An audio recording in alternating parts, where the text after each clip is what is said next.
চুয়াডাঙ্গায় প্রতিদিন তাপমাত্রার পারদ বাড়ছে। গতকাল চলতি মৌসুমের সর্বোচ্চ তাপমাত্রা রেকর্ড হয়েছে ৪৩ ডিগ্রি সেলসিয়াস। অসহ্য গরমে জনজীবনে হাঁসফাঁস অবস্থা।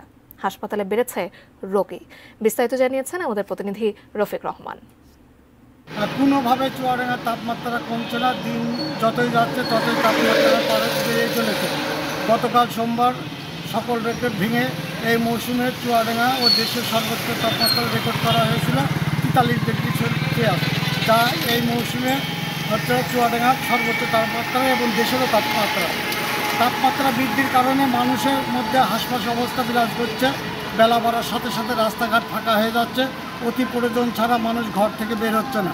বিশেষ করে শ্রমজীবী মানুষ বেশ বিভাগে আছে, তারা ঠিকমতো কাজ করতে পারছে না। সদর হাসপাতালের চিকিৎসকদের সাথে কথা হয়েছে, তারা বলছে প্রতিদিনই খুব বেশি ডায়রিয়া রোগী ভর্তি হচ্ছে, যার মধ্যে শিশু ও বৃদ্ধা বেশি।